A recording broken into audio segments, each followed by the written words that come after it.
अच्छा जी, मैं आपकी अजीम पब्लिकेशन की बुक जो जुनैद जावेद और आयशा रसूल इनामुल्लाह वगैरह 3 प्रोफेसर्स ने दिए हैं, मैं उनके चैप्टर 11 डिसीजन कंस्ट्रक्ट के कुछ क्वेश्चन सॉल्व कर लगी। ठीक है, जो आप लोगों ने डिमांड किए थे। कहते हैं write an interactive program that contains the if statement. एक तो इंटरेक्टिव प्रोग्राम लिखना है जिसमें इफ स्टेटमेंट को यूज़ करते हुए that may be use to compute the area of a square और एरिया ऑफ अ रेक्टेंगल। या तो आप स्क्वायर का करेंगे या आप ट्राइंगल का करेंगे। ठीक है, after prompting the user to type the first character of the figure named sort। ठीक है, आप करेक्टर देंगे first, T for triangle, S for square. मैं उसे कहूँगी टी या एस एंटर करें ताकि मुझे पता लगे आपको किसका एरिया चाहिए। उसके एरिया के अकॉर्डिंगली मैं इस स्टेटमेंट में उसे डिमांड करूँगी अपनी इनपुट्स, और मैं उसे कहूँगी ठीक है ये एरिया कैलकुलेट हुआ हुआ है। सॉल्व कैसे करेंगे, सबसे पहले आ जाते हैं हम। ठीक है, प्रोग्राम स्टार्ट करते हैं आप। ठीक है, कुछ प्रोग्राम्स में पूरे लिखूंगी। ठीक है, कुछ में ऐसे हो जाता है कि फॉर द टाइम बीइंग जब हमें पता लग जाता है लाइब्रेरी फाइल्स क्यों ला रहे हैं तो हम आगे शॉर्ट करते हैं। पहले से सबसे पहले मैं क्या कर रही हूँ, लाइब्रेरी फाइल्स लेकर आ रही हूँ। इंक्लूड stdio.h, ये फर्स्ट लाइब्रेरी फाइल है। ये क्या करते हैं, स्टैंडर्ड इनपुट आउटपुट को लेकर आती है। ठीक है, जितनी लाइब्रेरी फाइल मेरी स्टैंडर्ड इनपुट आउटपुट में वो सारी उनको बुला लेंगे ताकि हम प्रिंट एफ स्कैन वगैरह यूज़ कर सकें। सेकेंड आ जाता है इंक्लूड conio.h। ये तब यूज़ होता है जब आप क्लियर स्क्रीन का फीचर यूज़ कर रहे होते हैं कमांड। ठीक है, क्लियर स्क्रीन और उसके बाद गेट सी एच। ठीक है, get C H E with echo E. ठीक है, हम उस पर्पज़ के लिए मोस्टली ये यूज़ करते हैं, वो माइट भी हमें आगे डील पड़ जाए। प्रोग्राम मैंने स्टार्ट करना है, सबसे पहले लिखना है यहाँ पे वॉइड मेन। हम स्मॉल लेटर में ही रखेंगे। ठीक है, बेस्ट रहता है सारी चीज़। वॉइड मैन मैंने स्टार्ट की, दैट्स मीन मेरी प्रोग्राम की मेन बॉडी स्टार्ट हो गई है। अब मेन प्रोग्राम मेरा क्या हो गया, स्टार्ट हो गया। मैंने सबसे पहले क्या करना है, कुछ करेक्टर डिक्लेयर कर लेना है। एक तो मैंने करेक्टर सी एच में ले लेना है। वो मैंने क्यों लिया है, क्योंकि मैं यूज़र से पहले पूछूंगी एस या टी, आपको स्क्वायर का चाहिए, ट्राइंगल का एरिया चाहिए। वो जो मैंने देना है वो मैंने सिंगल करेक्टर लेना है। तो मैंने करेक्टर की डेटा टाइप में सी एच एक करेक्टर का नाम रख लिया। ये वेरिएबल का नेम है, ये वेरिएबल की क्या है, डेटा टाइप। मैंने उसे कहा कि एक ये हो जाए, दूसरा बाकी सारे मैंने ले लिए फ्लोट में। अब फ्लोट में मैंने कौन कौन से लेने हैं, अगर ट्राइंगल होता है तो उसके लिए मुझे 2 की डिमांड होती है, बेस और हाइट। ठीक है, आप स्क्वायर के लिए मुझे सिर्फ एक साइड की डिमांड होती है। मैं वो तीनों चारों वेरिएबल यहाँ पे क्या कर लेती हूँ, डिक्लेयर कर लेती हूँ। ठीक है, मैंने कहा एक साइड, बेस के लिए, हाइट के लिए। ये फ्लोट में मैंने डिक्लेरेशन दे दी है। अब जब मैंने डिक्लेरेशन दे दी है, पहली मैं लिखूँगी प्रिंट एफ की स्टेटमेंट, यूज़र से ये पूछने के लिए कि वेदर एस या टी इन दोनों में से एक चूज़ करें। मैंने से यहाँ पे प्रिंट एफ की स्टेटमेंट लिखी, प्रिंट एफ। ठीक है, डबल कोमा स्टार्टेड। ठीक है, मैंने इसे कहा inter character S for square. ठीक है, and T for triangle. Book में आपकी 2 में भी दिया हुआ है। ठीक है, टू कैलकुलेट एरिया। ठीक है, कैलकुलेट एरिया बहुत लंबी स्टेटमेंट होगी, बट यूज़र को हम मज़ीद जितना क्लियर रख सकते हैं उतना बेनिफिशियल है। स्टेटमेंट है मैंने एंड पे दे दिया। मैंने इसे कहा इंटर करें एस स्क्वायर के लिए, टी ट्राइंगल के लिए, ताकि मैं एरिया कैलकुलेट कर सकूँ। मैं उसे स्कैन एफ एक लूँगी। प्रिंट एफ 2 भी लिख सकते थे आप, जितने उसमें चाहें डिवाइड करके लिख सकते हो, अप टू यू। ठीक है, कोशिश किया करें जब प्रिंट एफ एंड करने से पहले इन्वर्टेड कोमास के अंदर ही ये फॉरवर्ड / एन लिख दिया करें। इससे क्या होगा, वो नेक्स्ट लाइन पे जंप कर देगा। जब मेरा आंसर लिखा आएगा तो क्या होगा, नेक्स्ट लाइन पे फॉरवर्ड बैकवर्ड / ठीक है एन। ठीक है, ये आपने इसमें लिख देना है। जब अब मैं जाऊँगी नेक्स्ट तो मैं क्या करूँगी, उससे स्कैन एफ ले रही हूँ। स्कैन एफ यूज़ होता है इनपुट लेने के लिए। ठीक है, मैं इनपुट ले रही हूँ। मैंने उसे कहा मैंने किस में लेनी है, करेक्टर टाइप में लेनी है। किस में लेनी है इनपुट, करेक्टर टाइप में लेनी है। साथ में मैंने कोमा डाल के इम्पर्सन साइन, वो डेटा का नेम जिसमें मैंने बेसिकली लेके जानी चीज़ वो मैंने यहाँ मेंशन कर दिया सी एच। ये मेरा स्कैन एफ हो गया। मैंने उससे डिमांड की एस या टी, और मैंने उसे क्या स्कैन एफ करके वो अंदर ले जाए, किसके अंदर, करेक्टर के अंदर वो चीज़ सेव कर लें। अब यहाँ से सब प्रोग्राम की लॉजिक स्टार्ट होगी। ठीक है, पहली लॉजिक क्या है, मैंने उसे कहा सबसे पहले तो इफ से कंपैरिजन कर लो कि उस बंदे ने डाला क्या। ठीक है, अब मुझे नहीं पता उसने एस डाला था कि टी डाला था, तो मैं यहाँ पे क्या करूँगी, कंपैरिजन करूँगी।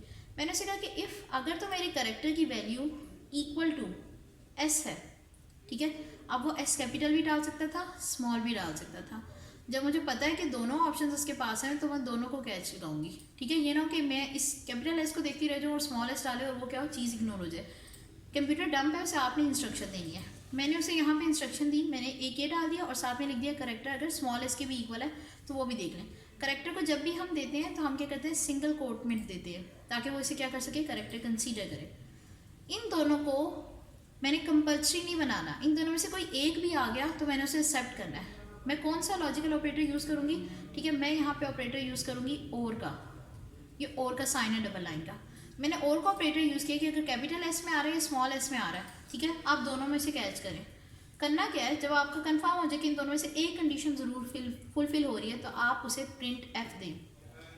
जब इन दोनों से एक डिमांड फुलफिल हो गई है, कोई भी एक आ गया ऑप्शन, ठीक है, स्मॉल आया या कैपिटल आया, दोनों में से एक भी आ गया, तो मैंने से कहा ये हम इसलिए डालते हैं एन स्टार्ट में ताकि हम नेक्स्ट लाइन पे जंप कर जाएं। जहाँ पे चीज़ लिखी है जितनी नेक्स्ट लाइन पे जंप करेगी उतनी चीज़ क्लियर होगी, ताकि आप आउटपुट स्क्रीन देखो ना तो भरी भी ना हो एक साइड पे, आपको सीक्वेंस में हो कि आप देख के बता सको अच्छा ये इसने इस तरह चीज़ लिखी थी।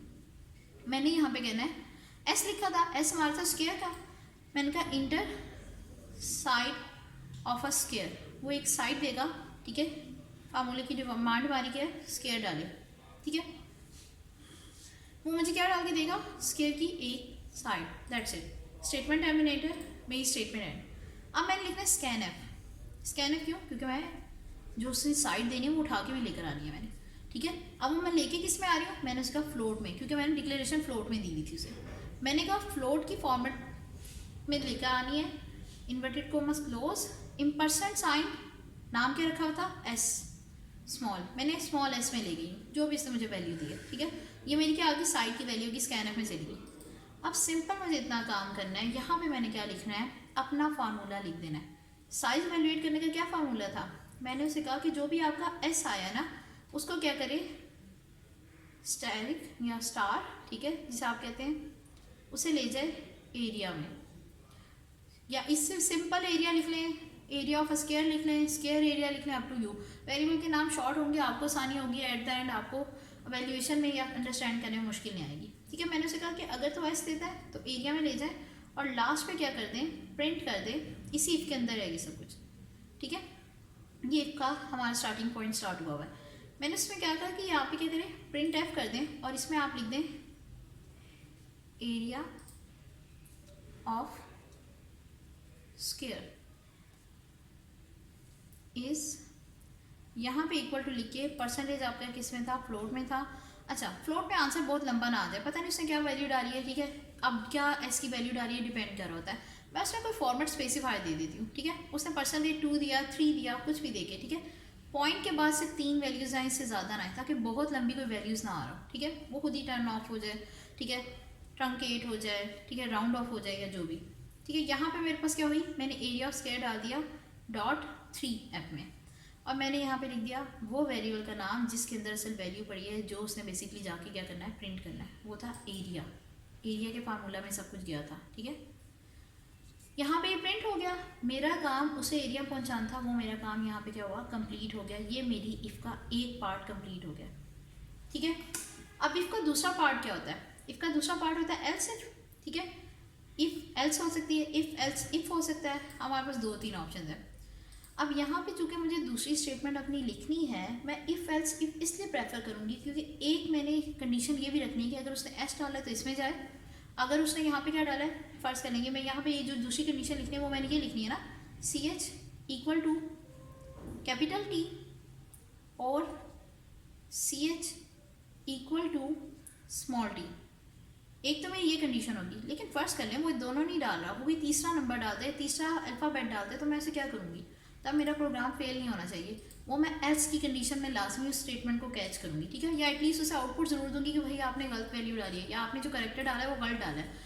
पहली ये हो गई, दूसरी एक मेरे पास अब ये आ गया, इसे मैं कहूँगी एल्स इफ, इसीलिए मैंने सिंपल इफ़ एल्स में यूज़ किया, क्या यूज़ किया, इफ़ एल्स इफ, ठीक है, इफ़ एल्स इफ। इसमें क्या हो गया, सेकेंड कंडीशन मेरी ये आ गई। अब जैसे मेरे पास ये कंडीशन आ गई है, मैंने क्या क्या लेनी है, मैंने 2 वैल्यूज़ लेनी है। मैंने सबसे पहले से प्रिंट एफ दिया, मैंने उसे कहा प्रिंट एफ, ठीक है, इंटर, ठीक है, हमारी बेस लेते होते हैं, इंटर बेस ऑफ ट्राइंगल, ये साथ ही दे देती हूँ मैं, कहती हूँ बेस एंड आपकी जो हाइट बोली थी मैं साथ ही बोल देती हूँ, बेस एंड हाइट ऑफ। हम सारा एक प्रिंट ऑफ एक में ही कर सकते हैं, इतना लेंथी करने की जरूरत नहीं है, मैं तो पेपर एंड वर्सेस इसलिए मैं यहीं पे वाइंड अप कर रही हूँ, ठीक है। इंटर बेस और हाइट ऑफ अ ट्राइंगल, मैंने यहाँ पे ये लिख दिया, क्लोज कर दिया, ठीक है। जो भी वो वैल्यू लेकर आ रहा है मैं स्कैन एफ में पकड़ लूँगी।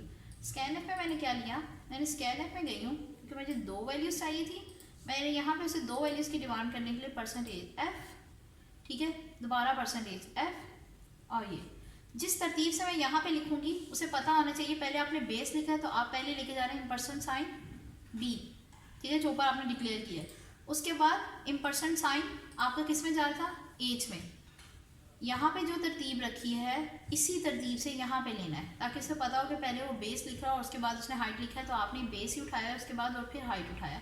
2 में लिखने में मोस्टली ये लोगों को इशू लगता है, तो आप सेपरेटली भी कर सकते हो, पहले प्रिंट एफ लिख दो कि बेस इंटर करें, फिर स्कैन एफ में बेस ले जाओ, फिर प्रिंट एफ कर दो, कहो जी हाइट इंटर कर दें, और फिर प्रिंट एफ में स्कैन एफ में हाइट ले जाओ। तो वो आप यही 2 लाइनों का काम 4 में भी लेके जा सकते हैं अगर आप इसमें कंफर्टेबल नहीं हो। जब ये सारा काम हो जाएगा मैंने एरिया वैल्यूएट करना है, मेन टारगेट। एरिया मेरे कैसे होगा, एरिया का फार्मूला था 0.5 इंटू बी इंटू एच। मुझे बी और एच की वैल्यू डालने की जरूरत नहीं है, स्कैन एफ में चली गई, अब जब भी ये वेरिएबल जहाँ पे भी आएंगे वो वैल्यूएशन वहीं पे दे देगा। लास्ट में मैंने यहाँ पे कर देना है प्रिंट एफ और कह देना है, नेक्स्ट लाइन पे जाने वाला काइंडली देखिएगा आपकी क्या है, स्लैश हो, ठीक है, और आपने मतलब मैं इसमें ये डाला है, ठीक है, बहुत ऊपर कचरा हो गया। मैंने इसमें कह दिया area of triangle is equal to percentage, यहाँ पे 0.3f, ठीक है, वही जो मैंने ऊपर भी 3 रखा था मैंने यहीं पे 3 रख लिया, ठीक है, इन्वर्टेड कॉमास क्लोज। आपका नंबर कहाँ पड़ा है, डेटा कहाँ पड़ा है, जो आपने प्रिंट करवाना है एरिया में, मैंने एरिया लिख के अपनी प्रिंट एफ क्लोज कर दी। एक स्टेटमेंट कैच होगी, चाहे कैपिटल एस चाहे स्मॉल, वो आपको स्क्वायर का एरिया देगा, कैपिटल टी था स्मॉल टी था वो आपको ट्राइंगल का एरिया देगा, ठीक है। अब लास्ट मेरी चीज़ आ जाती है, लास्ट क्या रह गया, एल्स की कंडीशन। अब एल्स की कंडीशन मैंने लास्ट वाली क्यों बचा के रखी थी, वो मैंने इसलिए बचा के रखी थी इन केस वो गलत वैल्यू इंटर करता है। मैंने उसे कहा फिर सिंपल उसकी स्क्रीन पे लिख दें, एक प्रिंट एफ लिखनी है, ठीक है। ये एल्स स्टेटमेंट में क्या लिख रही हूँ, सिंपल एक लास्ट लाइन मैंने उसमें कहा यहाँ पे लिख दें U double inverted commas you entered a wrong की, ठीक है, या अ रॉन्ग करेक्टर लिख दें, की लिख दें, या रॉन्ग ऑप्शन लिख दें, जो भी आप पे करता है, ठीक है। और यहाँ पे क्लोज अदर से, ताकि इसे पता लग जाए भाई आपने गलत भी डाला था, ये कर्ली ब्रेसेस क्लोज हो जाएंगी, जो यहाँ से स्टार्ट हुई थी वो यहाँ पे आके क्लोज होगी, इफ एल्स की यहाँ पे हो गई, ये एल्स वाली यहाँ से दोबारा स्टार्ट होगी। कर्ली ब्रेसेस का ध्यान रखिएगा, ये आपका कंप्लीट हो गया। दोबारा से सुन लें, हमने क्या किया, करेक्टेड डेटा टाइप ली क्योंकि मैंने उससे एस या टी पकड़ना है, ठीक है, एस देगा तो स्क्वायर, टी देगा तो फॉर ट्राइंगल। मैंने सिर्फ इंटर कर दें जो दोनों में से जिसका भी आप चाहते हैं। अब उसने करेक्टर में जो भी डाला, एस डाला है टी डाला है, मुझे नहीं अभी तक पता, लेकिन मैंने उसे कहा कि एक स्टेटमेंट लगा दो, अगर उसने एस डाला है चाहे वो कैपिटल में डाला है चाहे स्मॉल में डाला है, उससे दोबारा प्रिंट एफ की एक ले लो स्टेटमेंट, उससे कहो कि मुझे एस दे दे, साइड दे दे, क्योंकि वो स्क्वायर की डिमांड कर रहा है अगर वो एस में आया है तो। अगर उसने स्क्वायर की डिमांड की, मैंने यहाँ से एस पकड़ा, फार्मूला में डाला, फार्मूला में डाल के उसे सिंपल प्रिंट कर दिया, स्क्वायर का formula area is equal to S into S, ठीक है, ये चीज़ सिर्फ आपको याद होनी चाहिए। अगर एस वाली कंडीशन नहीं चली और उसने एस नहीं डाला था, ये स्टेटमेंट फेल हो जाएगी। मैं क्या करूँगी, यहाँ से नीचे आ जाऊँगी, मैं इस चीज़ को नहीं करूँगी एग्जीक्यूट, मेरी नीचे आ जाएगी इफ़ एल्स इफ पे। यहाँ पे क्या है, एल्स इफ में क्या है, एल्स इफ में क्या चेक करें, टी कैपिटल था स्मॉल था, दोनों में से कोई भी एक आता है, उससे प्रिंट एफ में डिमांड कर लें कि बेस और हाइट दे दें, बेस और हाइट को लेके जाएँ, फार्मूला में डालें area is equal to 0.5 into B into H, जब वो यहाँ पे हो जाए एरिया को प्रिंट कर दें, ठीक है। इन वर्स्ट सिचुएशन उसने टी भी नहीं डाला था, जस्ट वो टेस्टिंग कर रहा था, ये भी मेरी ये भी एग्जीक्यूट नहीं होगी, वो कहाँ पे आएगा, सिंपल एल्स पे आएगा। एल्स में हमने प्रिंट एफ की स्टेटमेंट लिखी है कि भाई जो भी था, यू इंटर रॉन्ग की, सबसे बेस्ट है लिख दें यू इंटर रॉन्ग ऑप्शन, क्योंकि मेरी ऑप्शन नहीं था। एरिया तो बहुत सारी चीज़ों का कैलकुलेट कर सकते थे, लेकिन मेरी 2 ऑप्शन थी, उसने इन दोनों में से नहीं दिया, मैंने प्रिंट कर दिया you enter the wrong option, ठीक है। ये क्वेश्चन कंप्लीट।